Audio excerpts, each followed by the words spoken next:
Warm greetings from the High 10. It is Everyday Shenanigans on this Sunday, April 26, 2020. Hoping all of you all are safe this evening. I wanted to bring this message to those of you who are concerned about your safety and the welfare of others, family, friends, American citizens who are trying to get a grip and survive this COVID-19 pandemic. Right now, it is spring. It is the season for weddings, graduations from college, high school, people moving on with their life and going into their next journey of life, young people especially. This is a time when people will be preparing for upcoming vacations from work, traveling to different locales and abroad for vacations, cleaning out garages. This is a good season for that. And with COVID-19 being on the horizon, it is especially a good time to clean out your garage, your attics, your spare rooms, your house, your cupboards, because you realize you had too much stuff anyway, you didn't need it. And as you see, there's no guarantee you even survive just to step over the junk. You know what I'm saying. But you realize what's important if you're lucid and you're sane. You realize this isn't the time for stuff.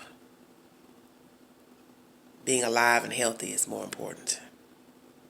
This is the season for going places, traveling, gathering, functions, getting with your friends, associates, enjoying the weather, going to the botanical gardens, going to the lakes, beaches, sitting by the river. This is the time that people venture out because it's warm, it's nice outside. May 1st is vastly approaching. And this is the date that the country is to reopen and businesses are to reopen in the United States.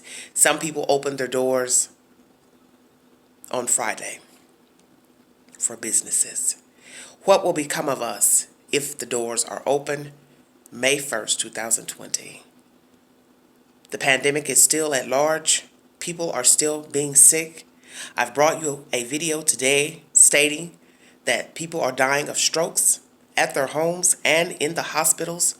Physicians are letting the public know that they're seeing a rise in strokes, blood clots in COVID-19 patients.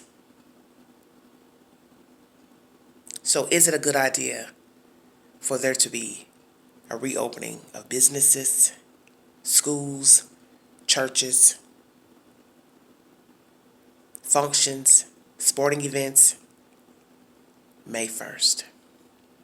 Young men have been drafted to the NFL. Some are free agents at this current moment.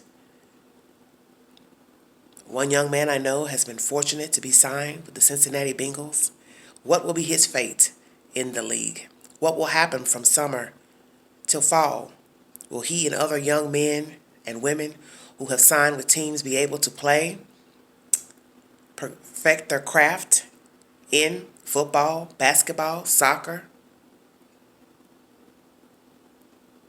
What will become of those people? Will we even be able to patronize a football game in the fall? Because I don't think some of you are even thinking about that. Because some of you are barely making it from day to day, trying to survive, to eat, to pay bills, to survive. So many things that we took for granted living, going about our daily grind, walking, riding the bus, the train, cab, Uber, driving our own cars, getting rides with others, public transportation. Now all that is yesterday. Anybody with sense should know the virus has not left because she doesn't have a cure. So how can she disappear without a cure or a vaccination? People are walking around infected and don't even know that they are infected. There are many places offering free testing, but will people go to get tested? And once you are tested, will you still take the provisions to live safely once you have been tested, positive or negative? And if you have tested positive, excuse me, and you overcome the virus, God willing, you survive, what will happen then to your body, your immune system? Will you have the chance of contracting the disease again that is not known? Will you worry yourself once you get the test and you test negative? You'll beat yourself up praying you don't get it. And who wants to live like that? The chances of this disease mutating and traveling around the globe again, stateside, abroad, is evident. And only a fool would think that it would not travel 20 times fold. Because you all are still walking around, some of you, with no gloves, no mask on, touching buggies and things in the stores as if there is no COVID-19, as if you are invincible. Who told you that? What fool told you that? Some of you don't care. And I keep telling people, the reason people are walking around with no gloves and mask on is because they didn't care before COVID-19 about anything. Because you'd have to be a sapless, arrogant, narcissistic son of a bitch to walk around without gloves and mask on, knowing that people are dying, and knowing that people are dying who do not have underlying conditions, who do not have heart disease, diabetes, and on and on. So you don't mind contracting the disease, nor do you mind spreading it around, because your honorary tail ain't thinking about getting tested. Because you're a know-it-all. You know everything. So I say to those who don't care, that's your damn business. But there's some of us who want to live and survive, and we want to be able to say, hey, I conquered COVID-19 in 2020. And I am here by the grace of God, and I'm glad to be above ground. Because it is known that it's just a flip of a coin to not get COVID-19. Be it you have a good immune system or COVID-19 didn't drop by your doorstep that day. Quit playing. I am not looking forward to businesses opening only because I'm worried about the virus jumping off worse. Do I want to see the businesses open and go back to having a life and resuming things and going around without having to wear a mask and gloves? Of course. But I don't want to get sick, and I don't want others to get sick. I don't want anyone suffering because of a nasty disease. But I do believe the reopening of our country on May 1st may be a bad decision because the virus is still evident, and more testing and more information is coming out about people who have tested positive, and it is not good because these people have more issues with their organs, and that says a lot. That what was thought about this disease in the beginning of 60 plus has now dissipated into anybody with a pulse can get COVID-19. So how in the world could any government official, sane citizen think opening the country would solve our problems? How do you think people are going to work alongside each other in a business, a restaurant, a schoolhouse, sit 13 feet from one another? They're breathing the same air in the same room. You can't be that dumb. At some point, someone will have to sneeze, someone will have to cough, and not necessarily be infected with the disease, but it's called being a human. People do not have good hygiene, and that's probably what got us in this mess in the first place. Improper hygiene, improper handling of meat products. That's why I say the disease would mutate and be something worse. Of course, some studies say no, it won't mutate into anything worse. But my point is, when people don't have good hygiene and there's already a deadly virus circulating, how could things get better? Because there are people who are still not washing their hands when they leave their homes, not washing their hands after using the restroom, public restrooms, touching their face, their nose, their ears. talking in people's faces, spitting, and don't care. What will become of May 1st, 2020? I do not know. What will become of us as human beings? So many people have become defiant and just ignorant, rallying and rushing and pacing back and forth outside churches, mumbling nonsense, gathering at the Capitol in states, crying because they want the businesses open.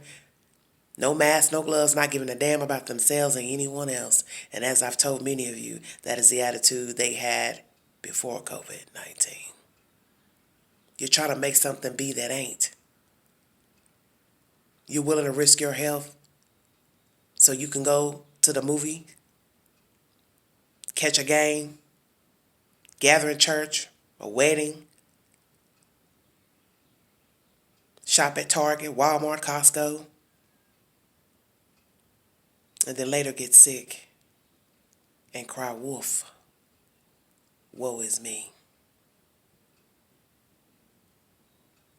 May 1st. Open or close? Interesting. President talking junk about injecting yourself with bleach. Whether he meant it or not, I didn't watch the commentary. I've just seen things on social media posts. But the point is, I never followed a fool anyway before COVID-19. And I sure as hell wouldn't follow a fool during COVID-19. And surely won't follow a fool after COVID-19. And whether Donnie Boy meant the comment or not, the point is, you should have never said it. Because you have retarded ass people who follow in behind you, who believe everything you say, that your word is bond, and they would stupidly inject themselves with bleach and cleaning agents because they do not have a mind of their own. That is the reason why they follow you and rally behind you in the first place, because they are walking zombies with no sense of direction, no sense of self, easily coerced and manipulated to believe anything that comes out of your mouth. I am not that type of person. I don't jump by anybody's music. I don't follow in behind people, and I am not a follower, never have been. And that is one reason why I'm above ground today, because I don't follow in behind other people. And I don't believe everything that comes out of a person's mouth. Not that weak. Do what you want to do.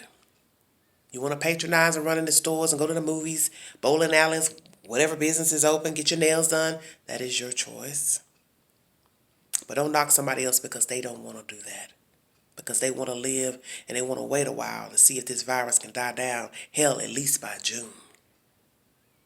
How about June 1st? As I used to always say to people who like to act a fool and show out and act crazy and do stupid things, say stupid things, act ignorant, I always say to them, why don't you try living? Why don't you try living? Like, share, drop your comments below. Thanks for joining me. God bless all of you. Have a safe week. Wash your hands. Put all masks and gloves in the appropriate receptacles. Be safe, America, and those abroad listening. I thank all of you, new subscribers. Thanks for joining me. Praying for you, Elaine, and your husband and family. My condolences to you all on the loss of your brother in Detroit, Michigan. Praying for Detroit. Praying for everyone, stateside and abroad. Praying for those here in East Tennessee. Praying for those trying to start a new life in a new world, a new journey. Praying for all the young people. And praying for those of you who refuse to follow instructions. Because one day you're going to need those instructions.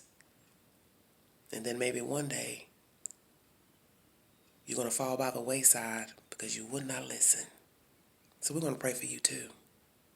God bless America. Thanks for listening. This is Everyday Shenanigans. Bye-bye.